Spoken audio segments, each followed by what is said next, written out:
Hello friends, स्वागत है आपनु मारा रसोड़ाना काठियावाड़ी में। हूँ भावनाबेन राठोड।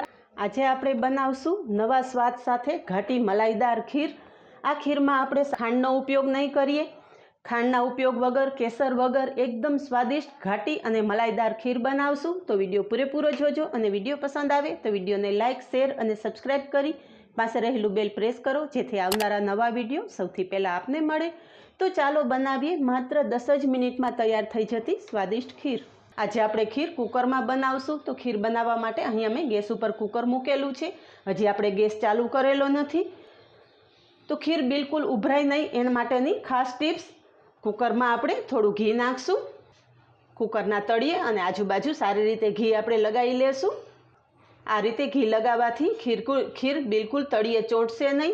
ए ज रीते कुकरना ढांकणमां पण आपणे घी लगावी लेशुं।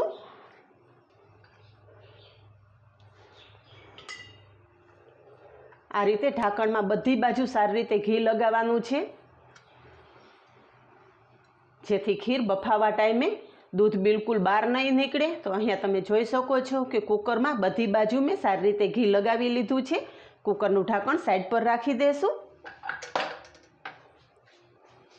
गैस चालू करशुं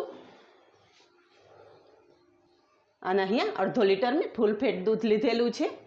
खीर बनावा माटे तमारा घरमां आवतुं कोईपण दूध तमे उपयोगमां लई शको छो। हवे दूध थोड़ुं गरम थवा देशुं। दूध गरम थाय त्यां सुधीमां आपणे खीरमां नाखवाना ड्रायफ्रूट्स जोई लईए।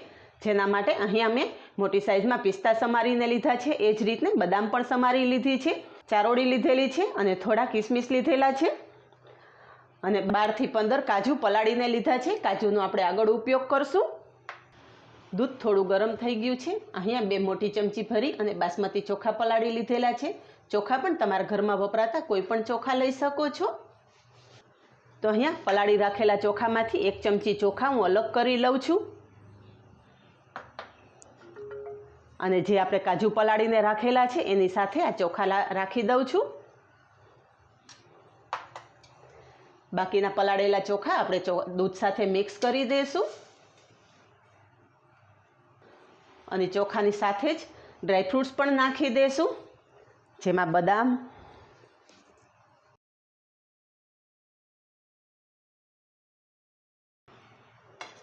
કિસમિસ અને ચારોળી પણ નાખી દઈશું। दूधनी साथे ज आपणा ड्रायफ्रूट्स पण खूब ज सरस बफाई जशे। बधुं ड्रायफ्रूट्स मिक्स कर्या पछी एक वखत चमचीथी बधुं हलावी लेशुं अने आपणे घीथी ग्रीस करेल ढांकणथी कवर करी लेशुं। गैसनी फ्लेम एकदम धीमी राखी अने आपणे खीर बफावा देशुं। हवे आपणी खीर बफाय त्यां सुधीमां आपणे जे काजू अने चोखा पलाळीने राखेला छे ए मिक्सर जार में लई लेशुं अने काजू ने चोखा पीसवा माटे थईने आपणे थोड़ुं दूध लेशुं। काजू अने चोखा पीसी लेशुं। अहीं आपणा काजू अने चोखानी पेस्ट तैयार छे। आ रीते एकदम स्मूथ पेस्ट तैयार करी लेवानी। खीर बनाव्याने 15 થી 20 मिनिट पहला काजू अने चोखा पलाળી देवाना। एक सीक्रेट टिप्स है, आ रीते जो तमे खीर बनावशो तो तमारी खीर एकदम घट बनशे अने स्वादिष्ट पण बनशे। तो आपणे काजू अने चोखानी पेस्ट साइड पर राखी दईए अने कुकर में 1 सीटी थवानी राह जोईए।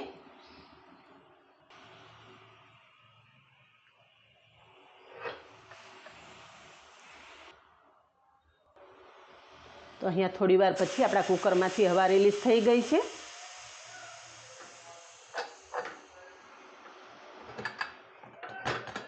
कुकरनुं ढांकण खोली अने चेक करी लेशुं। चोखा जोई लईए। अहींया तमे जोई शको छो के खीरमां नाखेला चोखा एकदम सरस बफाई गया छे। तो खीर बनावता पहला एक वातनुं खास ध्यान राखवानुं, चोखा आपणे 15 થી 20 मिनिट पहला पलाળી देवाना छे। जो तमे 15-20 मिनिट पहला चोखा पलाળી राखशो तो तमारी खीर 5 ज मिनिट में तैयार थई जशे। फरी गैस चालू करेलो छे। खीर में आज आपणे खांडनो बिल्कुल उपयोग नहीं करिए। आज खांड वगर ज आपणे खीर बनावशुं। खीर में मीठाश लाववा माटे अहीं अमे मिश्रीनो उपयोग करेलो छे। આ રીતના કડી સાકર આવે છે એ કણી સાકરનો ઉપયોગ કરશું. તો મિશ્રી આપણે ખીર સાથે મિક્સ કરી દઈશું. અત્યારે ગેસની ફ્લેમ એકદમ ધીમી રાખેલી છે. અને જે આપણે કાજુ અને ચોખાની પેસ્ટ કરીને રાખેલી છે એ પેસ્ટ પણ આપણે ખીર સાથે ઉમેરી દઈશું. પેસ્ટ નાખવા ટાઈમે ચમચો હલાવતું રહેવાનું, નહીંતર ગઠ્ઠો જામી જશે.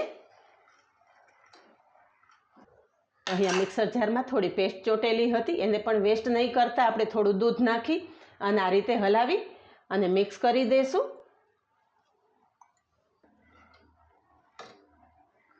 ચમચાની મદદથી આ રીતે થોડીવાર ચલાવતા રહેશું. અને ખીર એકદમ સ્વાદિષ્ટ બને એ માટે થોડું જાયફળ નાખશું. આ રીતે ઝીણીથી છીણીને નાખી દેશું. તો અહીંયા મેં પાભાગનું જાયફળ મિક્સ કરેલું છે.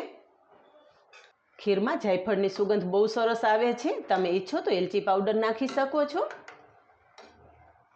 હવે ખીરને આપણે વધારે વાર ઉકાળવાની જરૂર નથી. મિશ્રી ઓગળી જાય ત્યાં સુધી જ આપણે ખીરને ગેસ પર રાખશું.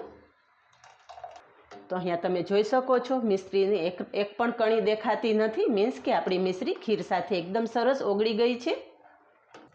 ફ્રેન્ડ્સ, ઘણા લોકો ખીરમાં કેસરનો ઉપયોગ કરતા હોય છે, પણ બધાના ઘરમાં કેસર નથી હોતું. તો આપણે એક સિક્રેટ વસ્તુ નાખી અને કેસર જેવો જ કલર લઈ આવીએ. તો જેના માટે એક ચપટી એક જ હળદર નાખશું. આ રીતે ચપટી હળદર નાખવાથી ખીરનો કલર એકદમ સરસ આવી જશે. મિક્સ કરી લેશું. ચપટી હળદર નાખવાથી હળદરનો બિલકુલ સ્વાદ નહીં આવે. અને ખીર જ્યારે ગેસ ઉપર ઉકળતી હોય ત્યારે જ હળદર મિક્સ કરવાની.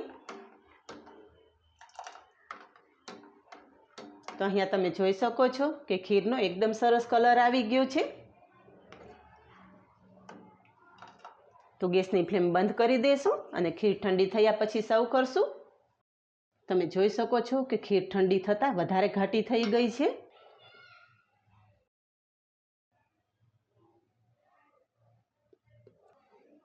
ઉપરથી થોડી બદામ અને પિસ્તાથી ગાર્નિશ કરશું.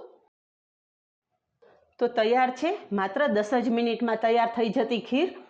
આ ખીરમાં આપણે ખાંડનો કે કેસરનો ઉપયોગ નથી કર્યો તો પણ એકદમ સ્વાદિષ્ટ એવી ખીર તૈયાર થઈ છે. તો આ જ રીતે બનાવો અને કમેન્ટમાં જણાવો કે આપને નવી રીતે બનેલી ખીરની રેસીપી કેવી લાગી. આજે બસ આટલું જ. મળીએ નેક્સ્ટ વિડીયોમાં. ત્યાં સુધી બાય. Thank you.